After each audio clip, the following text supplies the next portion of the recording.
अयोध्या में रामलला की प्राण प्रतिष्ठा है 22 जनवरी को। पूरे भारतवर्ष में हर्षोल्लास का माहौल है। आप कितने उत्साहित हैं? मैं बहुत उत्साहित हूँ और मैं ये गमछा मैंने पहना हुआ है और ऐसे अंगवस्त्र मैंने बांटे भी है जो कि हमारा प्रतीक है धर्म का।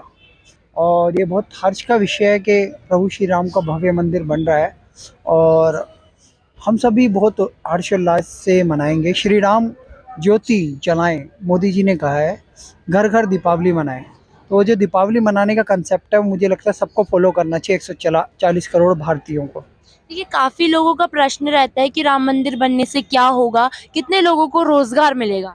ये मोदी जी ने कहा तो है, अब एयरपोर्ट बन गया है अयोध्या एयरपोर्ट। आपको पता है एयरपोर्ट पे एक सामान्य व्यक्ति की सैलरी भी लगभग 50,000 तक होती है, 35 से 50,000। और लाखों लाखों में होती है पायलट्स वगैरह की। वहाँ एयर होस्टेस आएंगी, वहाँ पे और रोजगार बढ़ेगा, ट्रैवल वाले आएंगे सब। क्योंकि अब वहाँ आप सोचो 13 करोड़ लोग तो काशी कॉरिडोर पहुँचे हैं बनने के बाद अपना बनारस। तो आप सोचो अयोध्या में कितने पहुँचेंगे। अयोध्या में अभी लाखों की संख्या में लोग पहुँचे हुए हैं तो काम देखने के लिए कि कैसा हो रहा है। जब भव्य राम मंदिर बन जाएगा तो रामलले की प्राण प्रतिष्ठा के बाद तो करोड़ों लोगों का पहुँचना लाजमी है। एक मैं फूल खरीदता हूँ तो मिनिमम 20 रुपए की टोकरी है। अब ऑन एन एवरेज लगा लो 50 की भी, कोई 100 की भी, सब जिसकी जैसी आस्था है।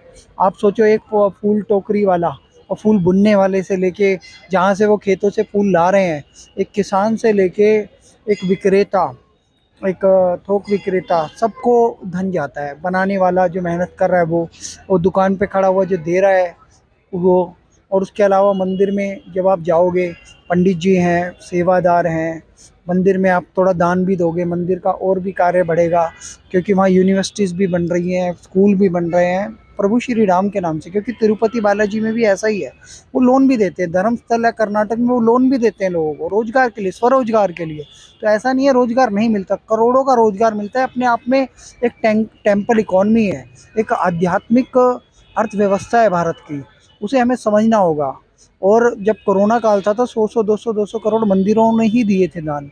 और मैं यही कहना चाहूँगा कि ये मंदिरों का दान ही है जो इस देश की अर्थव्यवस्था को चलाने में एक बड़े योगदान दे रहा है। अच्छा, भारतीय अर्थव्यवस्था में राम मंदिर की क्या भूमिका होगी? सीधी सीधी मैं कह देता हूँ, इस बार मैं कह रहा हूँ, इस बार तो चलो हो, आप खुद दिवाली पे देख लेना कि अभी 22 तारीख को ही पता चल जाएगा कितने करोड़ कमाए या ये हुआ वो हुआ वहाँ के लोकल लोग। क्योंकि 76% काशी कॉरिडोर बनने के बाद इनकम बढ़ गई। अब अयोध्या वासियों की 22 तारीख को क्या इनकम होती है, फिर अयोध्या वासियों की 22 तारीख के बाद 1 महीने बाद आप देखोगे तो क्या इनकम होती है।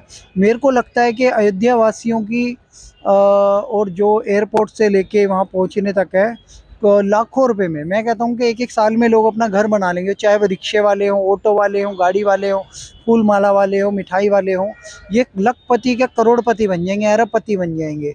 इतना धन आने वाला है, अथाह धन।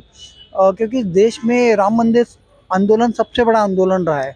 करोड़ों लोगों की आस्था जुड़ी है। दिवाली सबसे बड़ा त्यौहार है प्रभु श्री राम के आगमन पे। आप सोचो रामलला का जब मंदिर बनेगा तब कितनी लोग उत्साहित होंगे। अब मेरी माता जी कह रही हैं जाने के लिए। मेरे जितने भी जानकार मिलते हैं वो कहते हैं, कल मेरे को एक मेरे दोस्त मिले, वो कह रहे हैं 17 तारीख से भी मैं वहाँ रहना चाहते हैं। तो वो कह रहे हैं कि वो इसलिए रहना चाहते हैं क्योंकि उनकी आस्था है। अब 17 तारीख को वो पहुँच जाते हैं, 22 तारीख तक रहते हैं, 5 दिन अगर वो रहते हैं तो मिनिमम 1,000 रुपये भी मान लो एक दिन का, तो 5,000 रुपये तो लगता ही है ना। 5,000 इंटू आप कर लो लाखों लोगों की, 22 लाख, 20 लाख, 50 लाख लोग जा रहे हैं, कितना हो गया। तो करोड़ों की अर्थव्यवस्था तो 22 तारीख को ही खड़ी हो जाएगी। तो एक अर्थव्यवस्था के रूप में देखोगे तो भारत की इकोनॉमी में एक बहुत बड़ा बूस्ट देने वाला है प्रभु श्री राम का मंदिर। आपने आस्था की बात करी। एक मौलवी जी कह रहे थे राम हमारी आस्था नहीं है। तो मौलवी जी पाकिस्तान जाए। मैं तो ये कहूँगा तुम्हारी जहाँ आस्था है सऊदी अरब, वहाँ जाओ। भाई हमारी आस्था तो प्रभु श्री राम में है और हमें तुमसे कोई सर्टिफिकेट चाहिए नहीं। यहाँ जितने लोग हैं भारत में वो राम के ही वंशज है। एंसेस्टर सबके प्रभु श्री राम है, महादेव है, भगवान श्री कृष्ण है। यहाँ के अधिकतर मुसलमान, 98% मुसलमान कन्वर्टेड है। उनका मजहब परिवर्तन किया गया है, किसी का तलवार के दम पे, किसी का भय दिखा के। तो ये कन्वर्टेड लोग हैं, इनसे हमें सर्टिफिकेट नहीं चाहिए। प्रभु श्री राम को मानने वाले बहुत लोग हैं और इनको हम भाव भी नहीं देते। सर, पूरे देश में जय श्री राम के नारे लग रहे हैं, लेकिन विपक्ष में क्यों त्राहिमाम मचा हुआ है? वो दानव दल है ना, दानव दल जो है वो विघ्न डालता है हवन में, यज्ञों में। ये दानव दल है जो बार बार परेशान करता है। तो अब इनको इनवाइट भी कर लिया तो क्या पता वहाँ खून के आंसू रोने लगे, क्योंकि वो राम मंदिर के विरोधी थे ना। 2007 में जिन लोगों ने प्रभु श्री राम से ये प्रमाण मान लिया वो काल्पनिक पात्र है, प्रभु श्री कृष्ण काल्पनिक पात्र है, ये एफिडेविट दिया गया। 26 वकील कांग्रेस पार्टी ने खड़े करे कि प्रभु श्री राम का मंदिर ना बने, इसमें रुकावट आए, बाबरी विवाद चलता रहे। और कपिल सिब्बल जैसे उनमें एक वकील है। और उसके अलावा कपिल सिब्बल ने तो ये भी कहा था 2019 चुनाव से पहले इसका डिसीजन नहीं आना चाहिए, लोकसभा चुनाव से पहले, इससे भाजपा को फायदा होगा। और भाजपा का तो मुद्दा है भाई, उनके संकल्प पत्र में तुम भी हिंदुओं की आस्था का ध्यान रखो। 100 करोड़ से ज़्यादा हिंदू इस देश में रहता है, 80% इस देश में हिंदू है मैडम। सर, एक कांग्रेसी नेता का बयान आया था कि राम देश की अस्मिता है और बीजेपी उनको किडनैप कर रही है। राम तो सबके है ना, चाहे वो विपक्ष है चाहे वो बीजेपी है। अरे तुमने ही तो गेट खुलवाया था, पर तुम किडनैप कर नहीं पाए। आस्था को किडनैप करना था, दिलों में जगह बनानी थी। मोदी दिल जीतते हैं, मोदी गारंटी देते हैं तो वो पूरा करते हैं।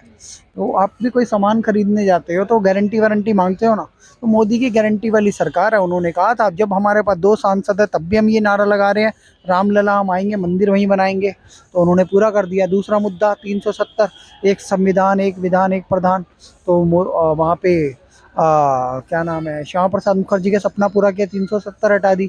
अब यूनिफॉर्म सिविल कोड, उत्तराखंड में यूनिफॉर्म सिविल कोड आ रहा है। अच्छा, आपको नहीं लगता है कि राम मंदिर को लेकर बीजेपी 2024 को साधने की तैयारी में?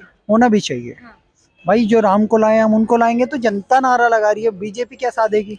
भाई जिसने हिंदुत्व की बात करी वही देश पे राज करेगा, जो हिंदू हित की बात करेगा, जो राम हित की बात करेगा, कृष्ण हित की बात करेगा, महादेव की बात करेगा, माँ काली माँ दुर्गा की बात करेगा, वही देश पे राज करेगा। ये देश हिंदू राष्ट्र है और रहेगा। आप क्या विशेष करने वाले हैं 22 जनवरी के दिन? 22 जनवरी को हम तो, मैं सोच रहा हूँ इसी प्रांगण में आए, क्योंकि अगर मैं वहाँ नहीं जा पाया मंदिर तो इसी प्रांगण में आएंगे, हवन करेंगे, नहीं तो हनुमान चालीसा का पाठ करेंगे, कुछ ना कुछ विशेष करेंगे, प्रसाद बांटेंगे, लड्डू बांटेंगे, खुशियाँ मनाएंगे, दीपक जलाएंगे और पूरा देश जगमगाएगा। भव्य दिवाली मनाएंगे। और देश आज 2024 का वर्ष है, कैलेंडर बदला है, 2024 में 2 बार दिवाली मनाई जाएगी, एक अभी और एक 1 नवंबर को।